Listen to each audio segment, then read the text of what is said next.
Hello there everyone, it's Nina. Thanks for joining me today for a new video and today's reveal of Simon Says STAMPtember exclusive with Tim Holtz.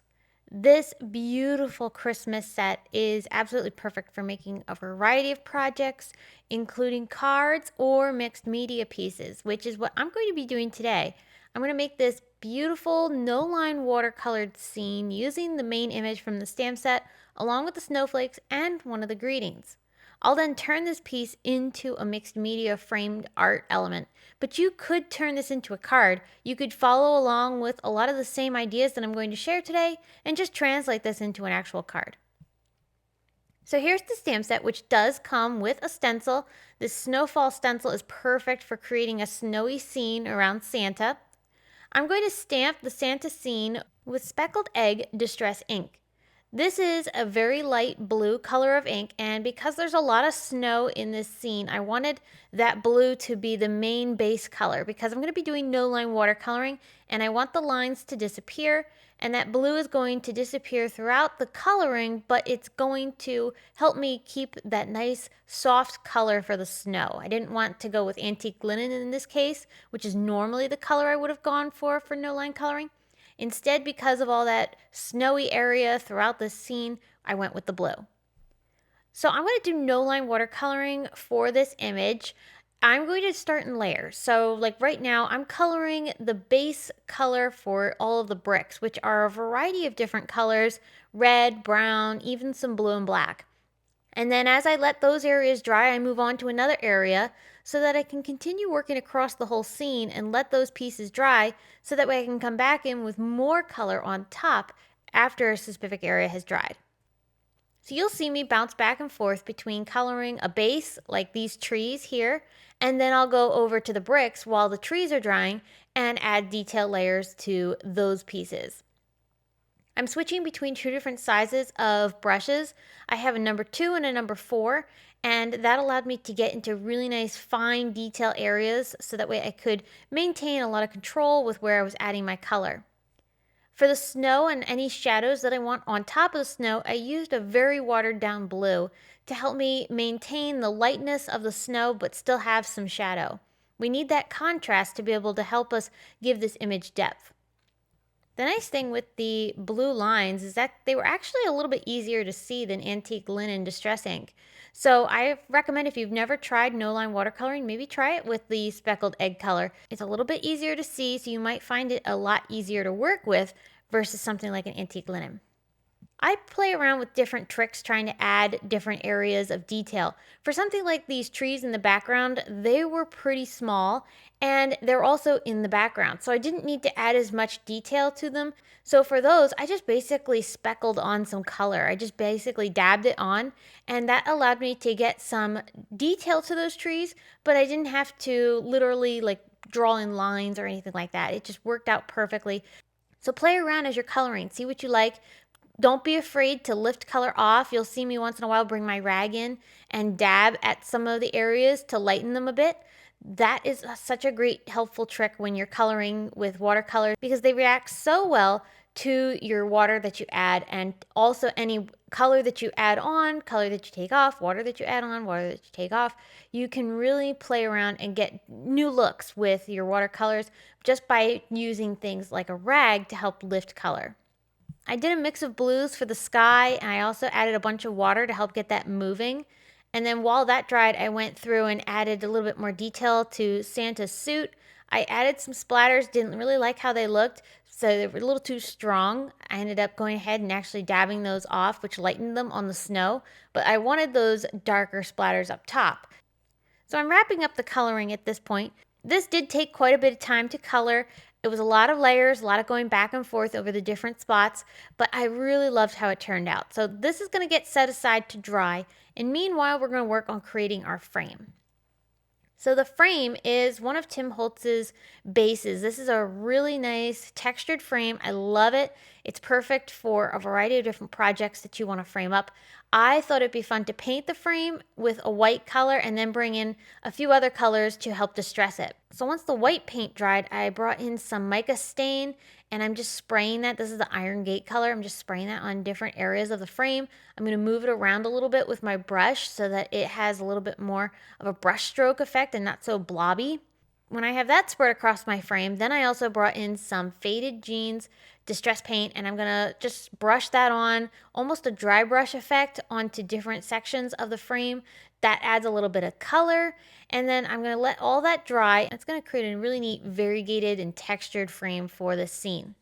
So my watercoloring has dried, and I brought in a black pen so that I could add finer details and a little bit of shading in certain spots.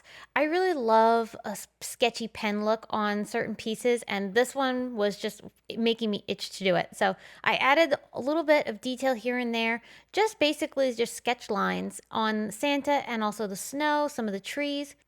I added more splatters because I wasn't quite totally happy with the amount that I had. I wanted more, so I did. And then I also brought in that stencil to add some snow with some texture paste. This is white texture paste from Tim Holtz. As you can see, I'm not applying this snow all the way across this project. This is kind of more of a random application. As you can see, I'm just putting paste through different sections of the stencil and I'm moving the stencil around. So it gave me some snow in certain areas and then other areas don't have any. While that's drying, I'm prepping the board that goes underneath the frame with some red line tape. This is Simon Says Stamp red line tape, and it's great for holding anything together. So because I have this board here that I need to attach my watercolor painting to, I need something that's going to hold on really strong. So I covered this whole piece with red line tape, removed the release paper, and then I'm going to take my watercolored scene and stick that right on top. So now that red line tape is going to hold this in place, and we can add our frame on top now. I absolutely love how these colors are pairing together. I really love how the mica stain and the Faded Jeans distress paint worked so well with the white. It looks so pretty. I used that same red line tape to attach the frame onto my scene. This is going to hold really, really well. It will work on a variety of surfaces, wood, metal, paper, you name it. Red line tape will hold on pretty much everything. And the nice thing is that you don't have to wait for anything to dry either. All right, so in the STAMPtember exclusive stamp set with Tim Holtz and Simon Says Stamp, there is this beautiful trio of snowflakes included, and I wanted to use all three of them on my project. So I'm going to stick them inside my MISTI tool, and I'm going to stamp them onto some vellum. I want to create just some really nice simple snowflakes that can pair up with the scene, but I didn't want to lose any of the beautiful coloring that's underneath. So by stamping on vellum and white heat embossing them, I'll still be able to see through the vellum a little bit. So it's not going to take away from all that coloring that we did. So once I have the snowflakes covered with powder, I did heat set them. They melt pretty fast on vellum. Vellum heats up really quickly, so you don't have to wait too long, and there's not going to be much warping either. Now, because this is a mixed media piece, I'm adding a lot of other elements to this that may not have necessarily made it onto an actual card, but definitely use these ideas that I'm going to share here for any card projects that you want to make. You could totally incorporate this maybe on the inside of your card. So what I'm doing is I took one of Tim Holtz's POSTALE Foundations dies, and this is the little note that goes with the envelope. I stamped this greeting, which is so touching, from the Jolly Santa stamp set that came out last year from Tim Holtz's Stampers Anonymous release. I stamped that a little bit catty corner on the POSTALE note. I took a stencil to add some candy stripes. I really love the candy stripes for the Christmas time, and I used festive berries, aged mahogany, and vintage photo to do that ink blending. I also used that vintage photo in random places on this cream cardstock just to give it a little bit more of a vintage feel. Before I do anything else though, I did want to make sure I added some Christmas stars onto this piece, and I'll cover those with clear rock candy glitter. This is just a small, subtle detail, but a little thing like this really makes this whole piece come to life. So I'll sprinkle that glitter on and let this dry, but I'm also going to do the exact same thing to the POSTALE envelope. So here's that set. It has the note, the envelope. It's got a bunch of other little embellishments that you can use to decorate your envelopes too, which is really fun. But I'm just using these two pieces. I'm actually going to go ahead and fold that envelope up with some adhesive to put it all together, and then I'll start decorating it. So I added some ephemera from Tim Holtz. I added candy stripes, a little bit of vintage photo ink blending around the edges, and then of course that same Christmas star stencil was applied onto one of the corners with some of that clear rock candy glitter, and that ties in along with that little note which will go inside the envelope. I also added other pieces like adornments. This is a snowflake adornment. I covered that with silver foundry wax and set that. Look how pretty this shimmers in the light. So I'll put a little bit of twine on this and tie it to the clip that's going to actually hold my envelope. This is one of Tim's large binder clips, and I just used some hot glue to attach that down along with some little holly and berry elements that I had from Prima. All the products that I'm using today, I have them linked in the video description or over on my blog. So if you're curious about anything, just go check all that out there. These little holly and berries were perfect color combination to go with the greens that I used in the Christmas trees on the Santa scene. I also, of course, wanted to make this a little bit more frosty, so bringing in mica flakes, one of my favorite embellishments for the holidays. I used glossy accents and mica flakes to add some frosty pieces to different sections of the frame and some of the elements, and I really love how that turned out. So I finished up this piece by gluing my snowflakes onto the scene with some foam tape. I did add one of the greetings from the STAMPtember 2022 stamp set with Tim Holtz and Simon Says Stamp. I used that sentiment along the top, and it says, "Have yourself a merry little Christmas." Going back to that envelope, you can see how it looks so cute tucked along on the left-hand side of my frame. But when you open it up, the envelope flap has a seal that I made from a Tim Holtz ephemera piece, and I die cut a couple of alphanumerics from one of Tim's die sets. Used a beautiful red foil paper to really accent that Christmas color and paired up perfectly with the note, as you can see here.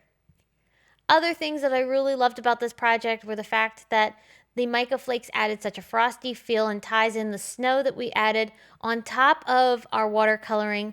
That no line watercoloring just brings this whole scene a magical feel. I even love the fact that the bricks are so uniquely colored. I really loved mixing the colors and creating new colors as I was coloring these bricks, overlapping browns, blues, reds. It really paired together so beautifully, and that one I think is probably my favorite piece out of all the coloring.